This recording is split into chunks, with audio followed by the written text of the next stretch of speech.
Hello, I'm Jonathan Tobin, editor-in-chief of the Jewish News Syndicate, jns.org, and you're listening to Top Story, a weekly podcast where I analyze the most important stories happening in Jewish news around the world.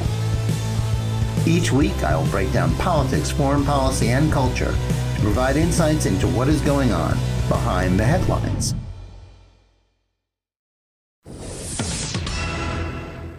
Hello, and welcome to Top Story. A classic rock song from 1960 by Sam Cooke began with the line, "Don't know much about history."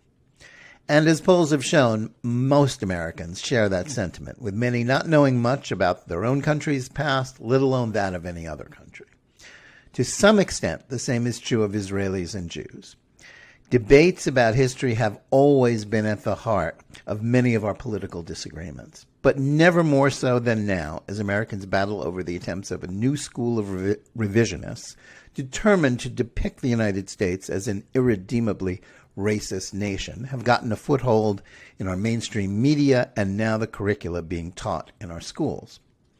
As much as Americans are at odds over a host of issues confronting them, the argument about history has become the key to understanding our differences and the outcome of this struggle, which has spread from editorial columns to school boards, may say more about the future of the West than about anything being said in Congress. But far from being simply a dispute about whether 1619 or 1776 should be considered the beginning of the American Republic, or whose vision of America, Ronald Reagan's shining city on the hill and the last best hope of mankind, or Nicole Hannah-Jones or Ibram X. Kendi's ideas about white privilege, racism, and intersectionality should apply. These arguments also apply to how we think about Israel and Zionism. Many Americans are being indoctrinated not only in ideas about white fragility, but that the Jewish state is an apartheid state and an expression of the same white colonial privilege that critical race theory seeks to eradicate. That's why we're very happy to discuss this issue and the related battles over history to have as our guest today one of the most distinguished historians of Zionism alive today. Gil Troy is a distinguished scholar in North American history at McGill University, currently living in Jerusalem. He's an award-winning American presidential historian and a Zionist activist. His most recent book, Thezionist Ideas, Visions for the Jewish Homeland, Then, Now, Tomorrow, was a 2019 National Book Award finalist. He wrote The Age of Clinton, America in the 1990s, and 8 other books on the American presidency, including updating the multi-volume History of American Presidential Campaigns, originally edited by Arthur Schlesinger Jr. and Fred Israel.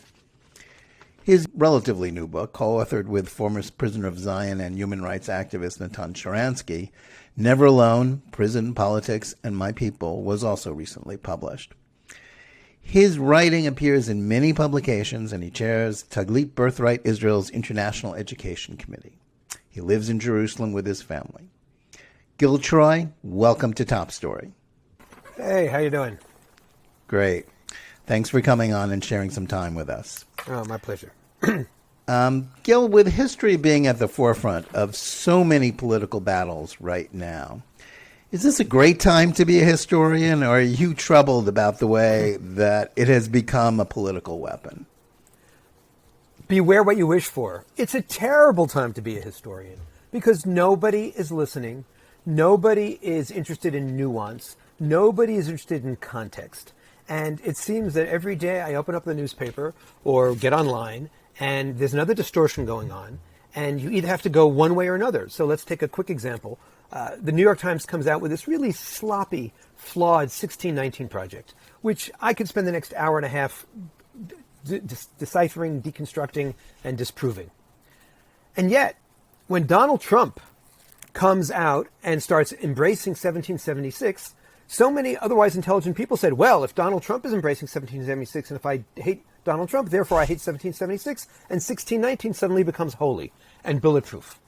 We need to have a nuanced conversation. We need to say, of course, slavery, racism is a major issue in American history, but we've been teaching that for decades. This isn't something new.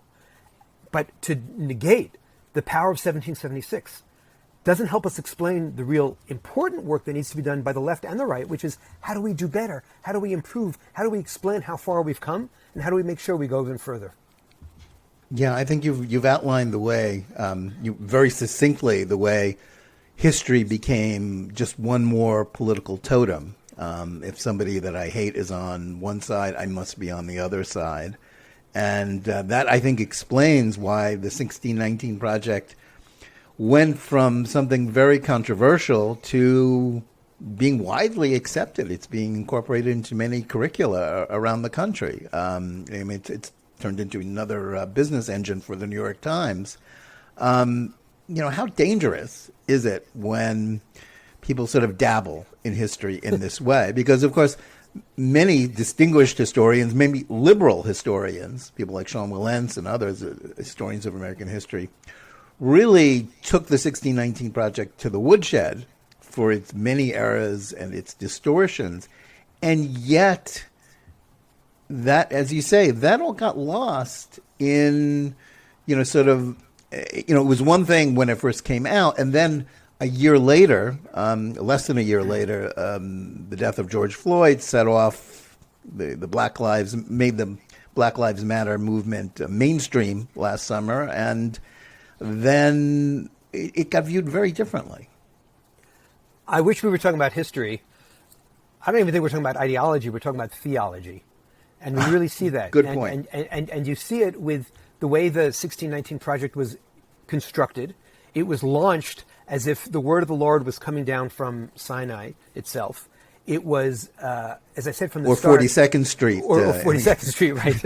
At the New York Times offices. Right. It was, from the start, it was shoddy. I mean, literally, to write an article claiming that there's traffic in Atlanta because of segregation patterns, when there's traffic in every major city, whether there was racism or not. To talk about how the NBA replicates the master-slave system because they use a word like owners to describe the people who own the team. Who literally own the team. Who own the team way before Jackie Robinson ever was born, let alone entered Major League Baseball. You also called them team owners. So and then let alone what Sean Wilentz and Gordon Wood pointed out and so many other leading historians, which is it distorted the American Revolution, made the American Revolution, which ultimately in many ways pushed back against slavery, somehow forced slavery. It took Abraham Lincoln and by cherry picking one or two incidents out of context, turned him into not the master liberator, but turned him into the great racist.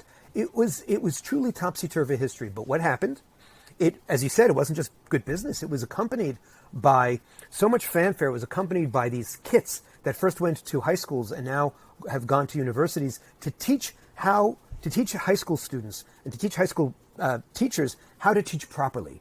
And this notion of a proper way to learn history, a proper way to think, is totalitarian. There's no way to say it otherwise. And then that the reaction is to say, well, therefore, we're not going to have any nuance, and we're just going to, and we're not going to learn it all. Is to me equally problematic. My approach. First of all, I have to say sometimes I want to write an article and I don't because I know it's not going to get accepted from the left or from the right. It's just because no one wants a middle approach. But why don't we just go beyond 1619 to 1776?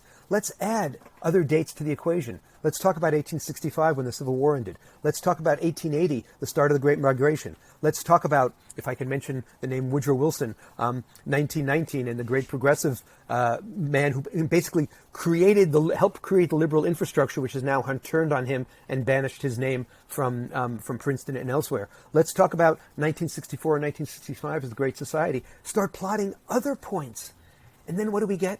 Nuance, complexity, multidimensionality. And again, as I said at the beginning, the most important thing we get is an answer to the great mystery. What made America work? What made those magical words in the Declaration of Independence, all men are created equal, expand from just white property owners who are male to include men and women, to include blacks and whites, to include citizens all over the world? That's the story of America. And that's a story that's being pummeled and sacrificed. And of course, the same thing's happening when you talk about Israeli history or anything else of a kind of Western nature. Yeah, I guess, it's become sort of a touchstone of debate, the whole idea of critical race theory and intersectionality. But it's really important for those of us who care about Jewish ideas, as it is for those who care about American history, because the sort of demonization of Israel is connected in some way to sort of one sort of new orthodoxy that some on the left and some in academia, and like so many really terrible things in society, began in academia and then migrated to the public square.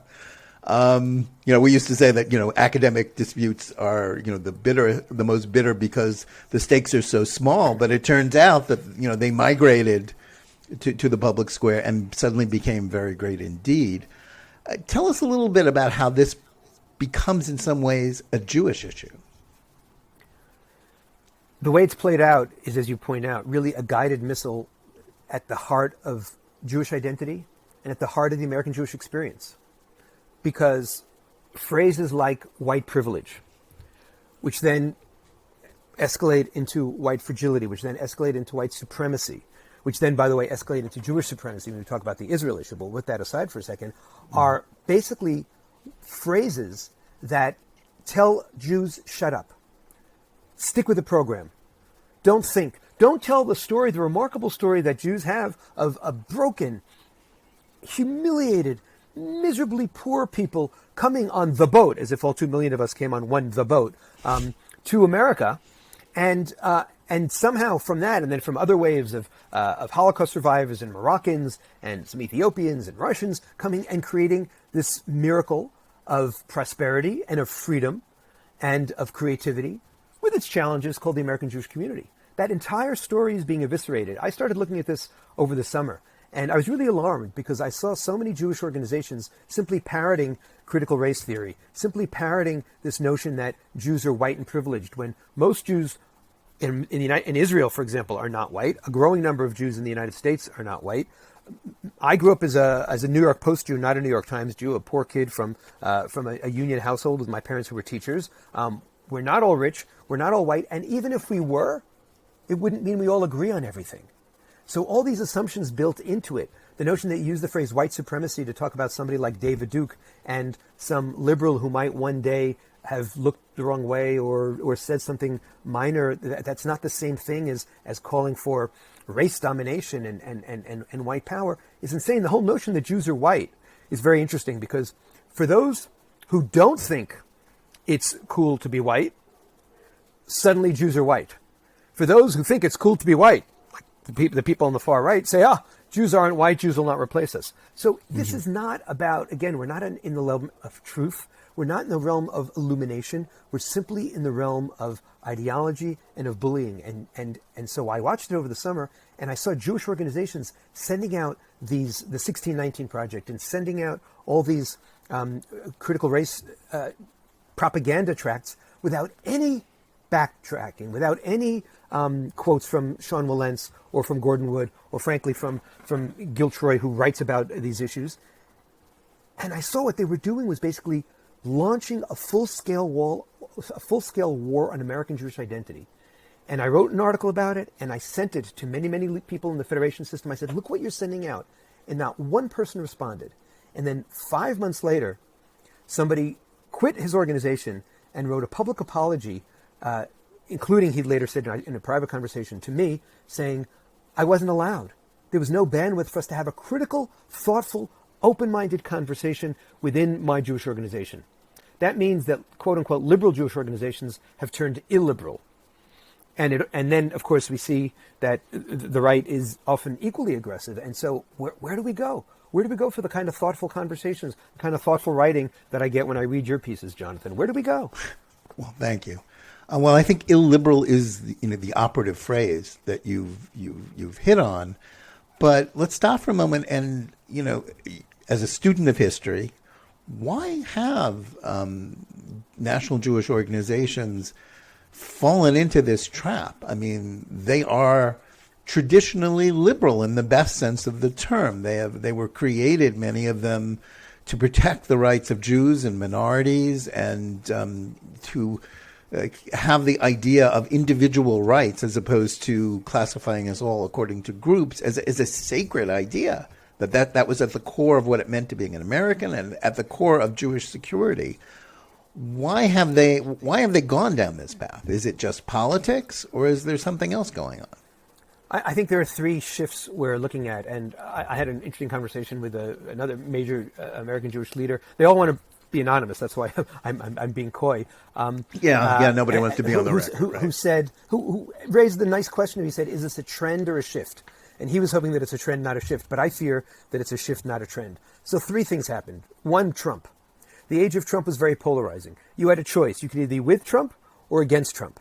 And that all or nothingness sent American Jews, 80% of whom were against Trump, reeling, running away. So Donald Trump could recognize that the most basic thing, which goes back to George McGovern's platform and Jimmy Carter's platform and Bill Clinton's law, that Jerusalem is the capital of the Jewish people and of Israel. He could move the embassy to Jerusalem, and people couldn't even say thank you, because if Trump embraced it, it must be wrong. So you start with the polarization around Trump. Then you add the really painful trauma of George Floyd and the racial reckoning. So not only do I risk looking like I'm pro-Trump, which is one sin, but I look like I'm going to be pro-racist and against George Floyd and against the racial reckoning? No way. And the third thing is we're afraid of our young. And because this is a rebellion that starts with the young people, because wokeness is something that's starting, as you point out, on the college campus, our Jewish organizations are afraid. So where's the leadership? Where's the courage? Where's the Jewish leader waiting to say, you know what? I'm going to stand for principles. I'm going to stand for liberalism. I'm going to stand for openness. And if I lose my job, so be it. I'd rather have my soul than my job. I'm not seeing it. I'm not hearing it. And we're missing it. Yeah, I think that's very true. I mean, this goes to the heart of what what is now commonly known as cancel culture. If you stand up against, sort of the critical race theory catechism, it has the tone of a Chinese cultural revolution struggle session. The fact that you defend yourself is your mistake. That right there. And to question the catechism is to denounce yourself as a racist. And I think that is the dynamic in much of society. It's true in the arts. It's true in Jewish organizational life. But when you describe it as a missile pointed at sort of Israel and Zionism, how aware are people? Because, when you speak of these people in the organized Jewish world, whom we both know, who will sometimes speak anonymously of their concerns, these are people who still, I would say for the vast majority of whom, care about Israel and Zionism, whether they're more on the left than me or you. Don't they understand, or do they understand, the stakes involved in allowing these kinds of toxic ideas to get a foothold in the public square and even in, school curricula and in, business training sessions, about how really dangerous this is? Look, the fact that we have so many silent conversations, sotto voce conversations, off-the-record conversations, shows that we've really become what my friend and hero Natan Sharansky calls double thinkers, right? And taking it obviously from Orwell. He warns us that it's not only about cancel culture, it's really about what I call the silenced majority. That the fear of bullying, and it goes, I've spoken to half a dozen young people who are visiting Israel now who told me that they lied about where they are on social media because they just didn't want to pay the price for coming on Birthright or pay the price for having an internship. Some other place with a beach, huh? Right, or you just you ghost, you disappear for a week and a half, and or one of them was a math and science type who wasn't on social media, and because it's just not worth it. And so we see the cowardice starting at the top and working its way down. We see the cowardice starting at the bottom and working its way up. And look, and it does get to it's not only about an assault on American Jewish values, i.e. traditional old-fashioned liberalism. It's not only an assault on the American Jewish narrative, because we're being told that our grandparents and parents didn't succeed by the sweat of their brow, by their creativity, by working hard, by having good values, but they somehow inherited it because they were whites, which is absurd. But when we see it played out in the Middle East, Black Lives Matter, which has been so careful not to let any other cause hijack Black Lives Matter. So much so that there were university professors and university presidents who almost lost their jobs because they dared say all lives matter as a way of just giving a kind of universal embrace to everyone. Now, I think there was a period last summer where no one could say anything else. Anything that matters, except you can say Palestinian lives matter.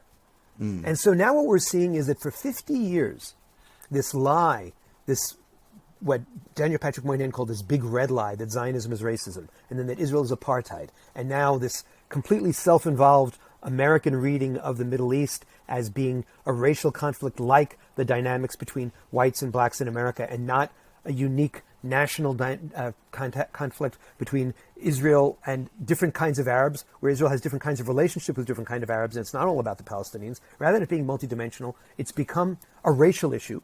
And so lo and behold, we also see young American Jews and American Jewish leaders running away from Israel because to support Israel means to support racism. And so you're absolutely right. This is bullying people and intimidating people away from embracing Zionism for saying, hey, wait a minute, I have the right in a world where so many people have hyphenate identities. We have Hispanic Americans and gay Americans and African Americans. Why can't I be a proud American Zionist? And if I want to be an American Zionist and a liberal, I'm told I have a choice between either my liberalism or my Zionism. That's not the fault of Zionism. That's the fault of a distorted version of liberalism, which is called woke progressivism. Right. I think one of the interesting dynamics is that American Jews, and as a historian, you can speak to this, it's certainly the most, the richest, the freest, the most successful community in the history of the diaspora.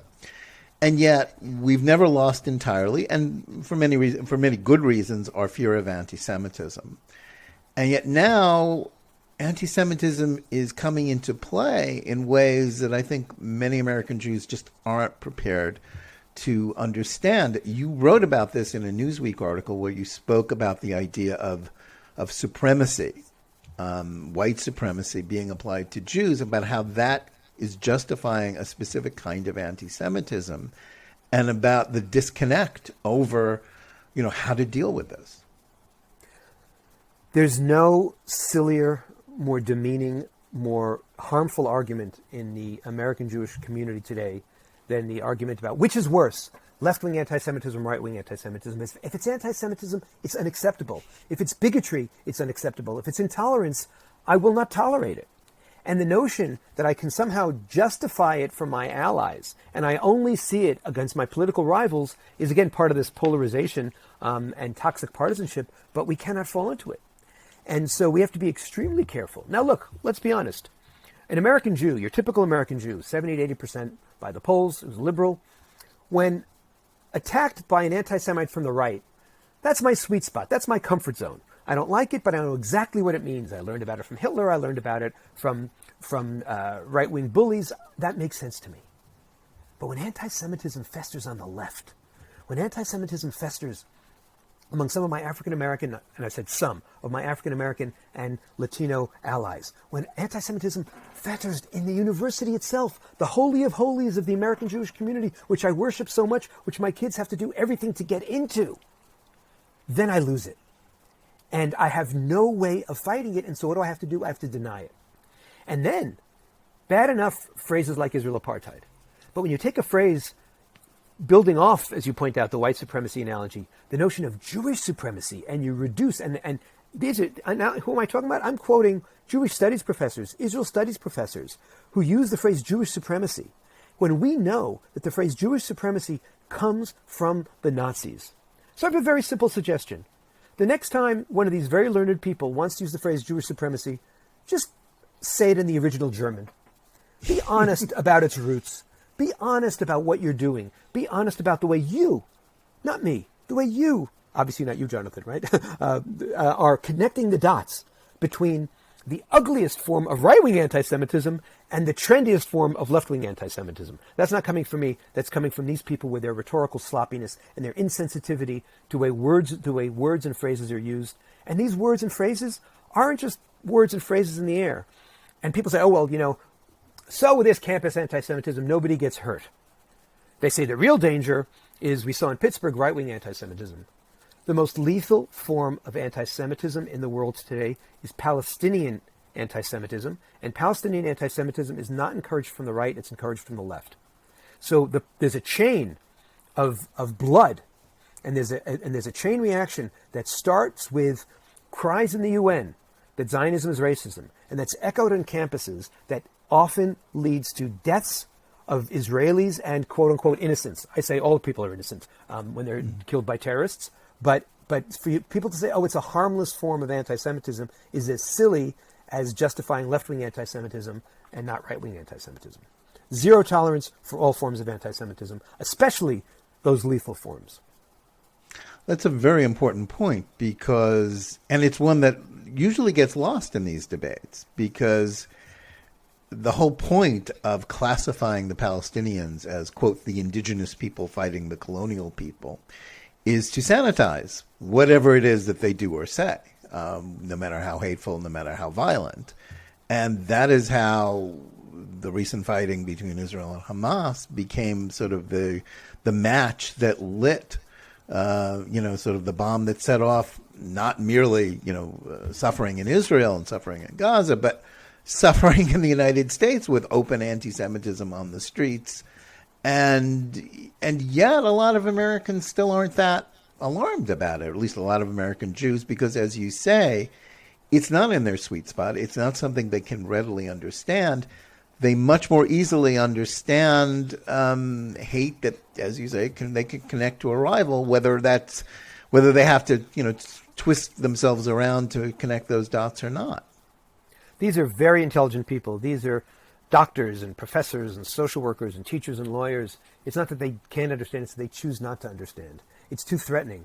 It rattles the cage, because it means that, oh my goodness, that might mean I might have a position which overlapped with Donald Trump.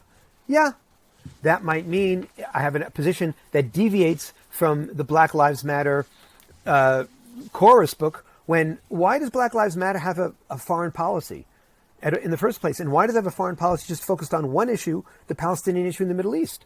That's unacceptable. Why don't we call them out? 4 years ago, in the women's movement, parts of the Me Too movement started calling out those voices that were anti-Semitic. And they did it. And you know what? It actually improved the women's movement. And why can't we do that in all movements? And I'm not singling out Black Lives Matter or any other movement. I'm singling out any movement that perpetuates Jew hatred, any movement that perpetuates this Palestinian lies. And by the way, you want to talk about bigoted. There's no more bigoted behavior than looking at Palestinians, not as people. I respect Palestinians, and that's why I hold them accountable, them and their leaders, for violence. I hold them accountable, them and their leaders, for demonization. I don't say, oh my goodness, they're oppressed, therefore they don't have moral agency. I say, you've got issues, fight about those issues. But also, I don't buy into this whole notion that the Palestinians are perfect and that the Israelis are perfectly awful. I buy into the notion that it's a complicated conflict, and that on the whole, yeah, I'll say it, I'll risk being biased and judgmental. On the whole, Israel, the democratic Jewish state, which includes 20% Israeli Arabs, has been far more aggressive in pursuing peace, far more bold in risking for peace, far more right than wrong than the Palestinians. And my blame is not of the Palestinian street. I blame the Palestinian leadership. I think the Palestinians, on the whole, are the great victims of this. And they're victimized by the dictators and the terrorists who bully them, who oppress them, and who want to continue getting all kinds of money from the West by perpetuating the conflict rather than solving the conflict. Yeah, I think that's a very important point. There's been a little more focus. I was almost going to say a little more focus on the dictatorship of Mahmoud Abbas and Fatah in the West Bank, and maybe some notice of what goes on in Hamas and Gaza. But that's still not someplace people want to go. But let me get back to history. 3 years ago, you published an updated version of really a classic book, Arthur Hertzberg, The Zionist Idea. Your version was The Zionist Ideas, which was a great way to put it. But I think in looking at those two books as I took them down from my shelf today, I thought about how the world in which we live and in the world in which you edited your book was very different from Arthur Hertzberg's world in the late 1950s, in the way intellectuals view Israel and Zionism and its place in the world and its legitimacy. I guess a fundamental question we have to ask is 73 years after Israel's birth, after it having really achieved unprecedented success in so many areas and permanence, how is it possible that so much of the intellectual discussion about this idea, about this word Zionism, still seems to revolve around efforts to delegitimize it? In fact, far more than when Arthur Hertzberg edited his version, when Israel was still a very precarious presence in the Middle East. Indeed, it's very painful and it's quite stunning. You're right. In the 1950s, when Arthur Hertzberg came out with this book, The Zionist Ideas, think about it. As you point out, Israel was fragile. The Zionist conversation was robust. Basically, a bunch of intellectuals had talked their way into a Jewish state, had talked their way from a very marginal movement, because the big movement in the 1880s and 1890s was people coming on the boat, as if 2 million people came on the boat to America, and the small group of people who went to Palestine as settlers, back when settlers wasn't such a charged word. Today, Israel is robust, and the Zionist conversation has turned fragile. And I always say, shame on them. Shame on the delegitimizers. Shame on the pro-Palestinians. Shame on the UN. Shame on this entire intellectual infrastructure, which is sitting on so much money and which has spent so much energy feeding off of traditional anti-Semitism to create a new form of anti-Semitism, which is singling out Israel as the Jew among nations. But I also say shame on us. And part of the reason why I came out with the book, The Zionist Ideas, was because I wanted to challenge all of us, Jews and non-Jews, to have a real conversation about what Zionism is and what Zionism can be. And in the age of Trump, a book like that became even more important, because I'm criticizing both the far left and the far right by saying that Zionism is a model of liberal nationalism. And there's been a sort of undoing project where the far right tries to take liberalism out of American nationalism, and American nationalism, Jewish nationalism, was always about liberalism and nationalism. And of course, the far left tries to take any nationalism out of its liberalism, leading to wokeness. And we have to be balanced people. We have to understand that the power, it's almost like an atomic power, comes from bonding these two ideas, liberalism and nationalism, and boom, you get the idealism of the American Revolution, you get the idealism of the Civil Rights Movement, you get the idealism of true American liberalism. You put those two together and boom, you get the idealism of Zionism, the idealism of Israel, the idealism of Judaism. Taking one or the other, you get totalitarianism. A totalitarianism of the left or the totalitarianism of the right. And that's dangerous and toxic. Yeah, I think that's quite true. In terms of the history of Israel and Zionism, Israel went through a period of vigorous debate about its origins when, in the 1980s and 90s, a generation of quote-unquote new historians began publishing at that time and sort of dissecting Israel's origins. And yet Israel's, and that at the time, we heard a lot about post-Zionism and that Israel was, sort of turning on its past. How has that worked out, both within the realm of scholarship and with how Israelis think about their own country? I mean, I think that's particularly relevant as America is now going through its, a period of real revisionism about history, at least a battle about revisionism about history. What can the battle about the new historians teach us about what to take from history, how to think about it, and how to rethink history in ways that don't necessarily delegitimize the whole point of the country? So I think that something constructive happened, which is that indeed a more nuanced version of history did come out. Those of us who are professional historians, who knew that there's never been a country that had an immaculate conception, and certainly not a country like Israel, where from the moment it was announced, 6 Arab armies were attacking it, and a group of irregular, at the time they just called them Arabs, they didn't call them Palestinians, or they called Jews Palestinians too, attacked. So it helped me, as someone who wants to have a multidimensional, thoughtful conversation about history, invite people into a conversation that says, look, I don't love Israel because it's perfect, but I love Israel because it's trying to be perfect. I love Israel because it has ideals that are committed to self-improvement. It's a false, very Disneyfied, very immature form of love to only love a loved one or a country because it's perfect. That's unrealistic. So that was the positive. What ended the debate, what ended post-Zionism in Israel, was Palestinians blew it into smithereens. As soon as Yasser Arafat led his people away from negotiation and back toward terror, as soon as the bombs started blowing up, the most dramatic example is Benny Morris. Benny Morris was one of the leading historians as part of this new historian push. He was one of the people who said, oh, look how flawed the 1948 war was. Look how wrong Israel was.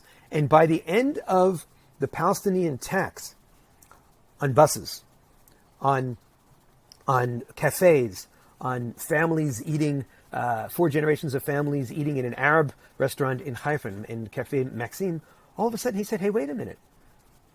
I'm not just going to blame Israel. I'm going to point out that there's a problem on the Palestinian side too. Until Palestinians are ready for peace, we're going nowhere. But the worst news about this is there was most Israelis, and there's still a few marginal voices, many of whom have left the country, like Ilan Pappy, who still buy into this. It was like a bumblebee that stung American Jewry, that stung the American intellectual class, and that venom has gone in and grown.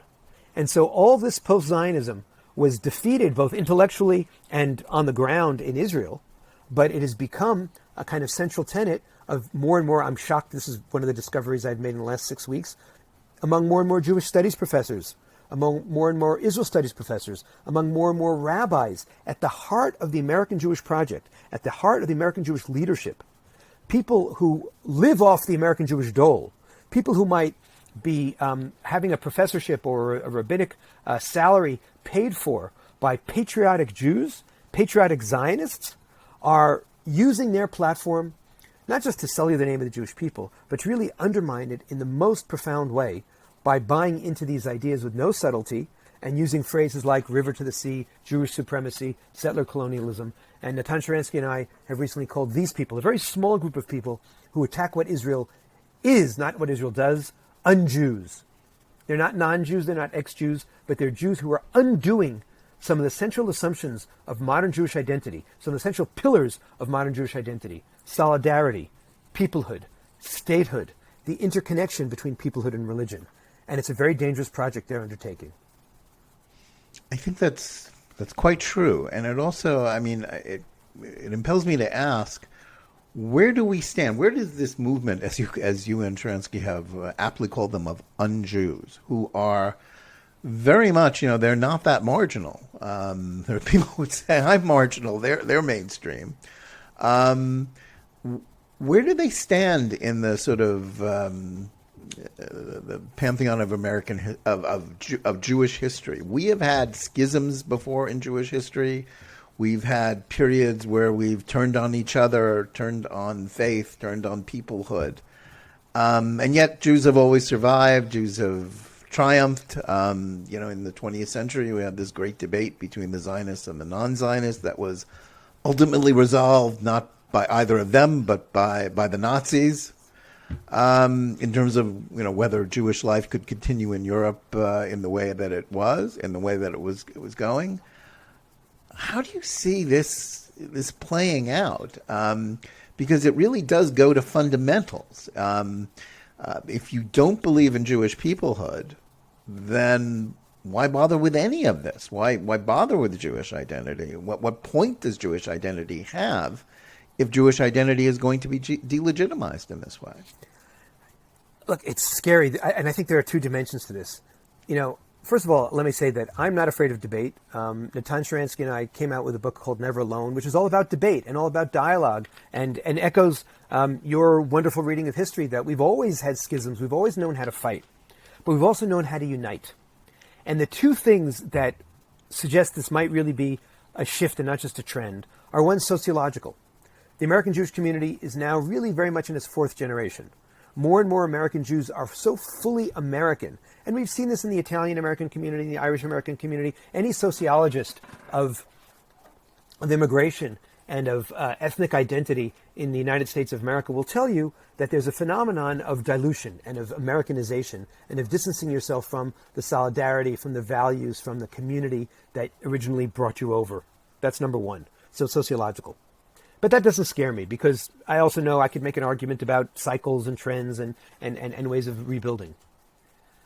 But I'm hard-pressed to find many moments in Jewish history when the leadership was so hostile to core Jewish values.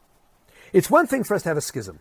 It's one thing for Ahad Ha'am and Theodor Herzl to fight it out over whether we want to have a Jewish state that's more a true state and a political entity, or simply just more of a cultural phenomenon. It's not surprising that the Talmud is filled with all kinds of disagreements, and the favorite word is teku, a tie. We can learn from both. But to have a growing group in the heart of your leadership class, far more engaged from day to day with Jewish life than your typical American Jew, far more literate than your typical American Jew, be the ones who stand up and say, oh no, in order to save the Jewish soul, in order to save the universalism that we've decided is so central to Judaism without any particularism, we have to jettison the state of Israel. We have to undermine peoplehood. We have to disentangle religion and nation. We have to undo these core values which have worked for us for the last century. That's scary. That's terrifying. And again, in our article, we emphasize that over 85% of American Jews in the most recent Pew study said they're proud of Israel. This is still a minority, but it's an incredibly influential minority. It's a minority also that, in the echo chamber of the New York Times and CNN is the one that's going to get the platform. It's the minority that's going to run the conversation while the silenced majority whispers about the conversation. It's the minority that's going to have added punch because, as you point out, there's a cancel culture out there. We have to work very hard to make sure it's a minority. We have to work hard, for example, to make sure that a rabbinical school says, you know what, I'm not an academic institution. I'm not just giving somebody an A based on how smart they are. I'm giving them smicha. I'm giving them a traditional rabbinic ordination because they stand for certain values. And if I am the Jewish Theological Seminary, for example, and I stand for Zionism in my core values and in my history, how can I ordain an anti-Zionist rabbi? It would be like a Jesuit seminary ordaining a priest who doesn't believe in Jesus. We've got to get back to the fundamentals, and we have to have our institutions have red lines. I'm not talking about McCarthyism. I'm just talking about being honest about who you are and who you stand for. Every community has boundaries. We need some clear boundaries. That's an excellent point. I think the one thing I've learned in my career in Jewish journalism is that everybody actually believes in drawing lines. They disagree about where to draw the lines. For sure. And I think it sort of could open us up to a conversation about the importance of inclusion. I would argue that a Jewish community that puts inclusion at the top of its most important values is ultimately a community that doesn't stand for anything, and a community that doesn't stand for anything really has no chance of survival or of prospering or of any sort of intellectual vigor in the future. But let me turn now to, you've referenced it a couple of times, your book with Natan Sharansky. You were the co-author of his most recent memoir, Never Alone. And for a generation of Jews who came to political maturity during the heyday of the movement for freedom for Soviet Jewry, he was a true hero. An idol, not much understood as an individual, but a symbol. And yet, for those who know him, he's a modest man. He's also someone whose personality didn't necessarily lead him to great success in Israeli politics. But I guess I want to ask you, what does his life teach us about the way such role models, and Natan Sharansky remains a role model, the way they influence us and society? And I'll also ask you, it's a long question, what in particular did you learn about him in the course of working on this book that most surprised you or that you didn't know? I'll start with the last, and then I'll get to the other parts of this important question. So, as a historian in particular, we specialize in pointing out all the gods who have clay feet. And we all know the phenomenon of meeting your hero and walking away disappointed. What an amazing gift that Natan Sharansky and Avital Sharansky, his extraordinary wife, gave to me when I met them, when I befriended them, when our family befriended them. And we saw with each interaction, with each unpeeling of the layer, that these people are the real deal, that these people really live their values, that to get to know them is to see that the sort of, and they don't like the word hero, but that sort of that orbit of hero that surrounds them isn't really who they are. They are people who really are wonderful, down-to-earth, values-driven people. And so I wasn't surprised, but I was happily confirmed in my sense of things. So that was the one thing. The other thing that I really learned was, I read his original memoir, Fear No Evil, when it came out in the late 1980s. I remember vividly how cold he was, how painful it was when they force-fed him during the hunger strikes. What I didn't realize was the psychological greatness involved and the psychological depth involved in playing chess with the KGB for 9 years, where you never knew that there was going to be an end to this game, where you were able to kind of walk into an interrogation and feel so unfree, but because he said in his head, they can't humiliate me, only I can humiliate me, you make jokes, and you see the KGB people wanting to laugh but not being able to laugh. You start laughing, you exaggerate your laughter, and you look at them and say, even though you're manacled, you're in prison, you say, who's the one who's free and who's the one who's in prison? You can't laugh and I can. That psychological dimension blew me away. And to get to the core of the first part of your question, I think, first of all, we're both very dismayed, me as someone who's younger and him as someone who lived it, that our generation of activists, his generation of refuseniks, who did an extraordinary thing both in the Soviet Union and in the United States and all over the world in standing up to the evil empire, haven't told the story to our kids and our grandkids. It's amazing how many people have read our book, Never Alone, and gone, wow, I didn't know this. That means that their parents and grandparents who were at Solidarity Sunday with you and me, who were at the Russian consulate in the rain and the cold and the snow with you and me, didn't tell that to their kids. So we've got to tell that story because it's an amazing story about how individuals can change the world. And finally, the message of his life is, he says, I was 9 years in the Gulag, 9 years in Israeli politics, 9 years in the Jewish Agency. I don't know where I suffered most. But wherever he was, he knew he was never alone. And that message, and it's very conscious, we go from never again, where for 75 years we've been obsessed with our Holocaust martyrs, and of course I have no disrespect for them, and we revere our Holocaust martyrs, but we cannot build a Jewish identity. We cannot build a Jewish community on being anti-Semites. And Never Alone reminds us that when you're part of this amazing, sometimes frustrating, often contentious family called the Jewish people, you're never alone. You could be in the Gulag for 9 years. The KGB could be telling them you're forgotten, you're abandoned, but you're never alone. You could be on college campus, double thinking, lying, trying to get the A with your anti-Israel professor, who's a mathematician, but just has to start every math class by bashing Israel. But you say to yourself, I'm never alone. I'll put up with it.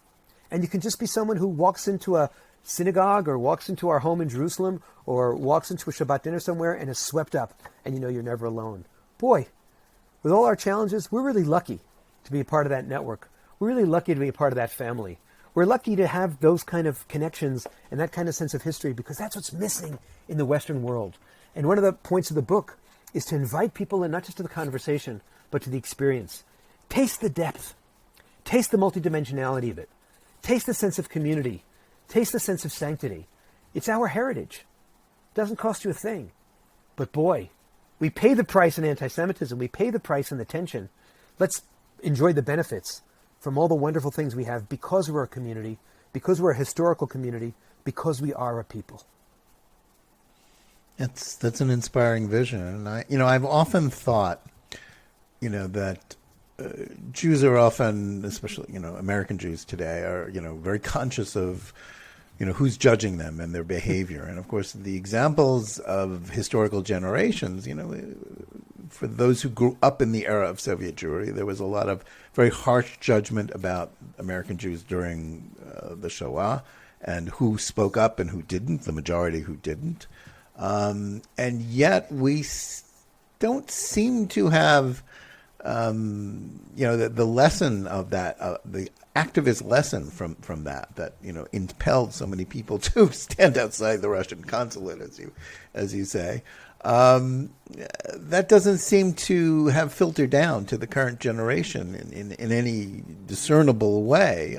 It's almost as if the example has been lost. And I see so often when that activist spirit is attempted to be revived. I mean, we're speaking just a couple of days after there was a rally against anti-Semitism that attempted to unite the Jewish community, where people were asked to come to Washington and to demonstrate their intolerance for anti-Semitism. And they got a lot of groups to sign on, and Republicans and Democrats, and basically, it was a couple of thousand people, not a very great turnout by the standards of Washington demonstrations in general. And of course, if you think back to some of the great demonstrations at the peak of the Soviet Jewry movement, you have to ask yourself, how did that happen? How did American Jewry? I mean, there are always specific excuses and there are always specific circumstances. How did American Jewry, its activist spirit, get so whittled down to the fact that people are arguing with me today that 2,000 people showing up at a rally in Washington is really a big deal. We should be happy about it. So first of all, I share your dismay. I did the math. They said that there were 100 organizations supporting it.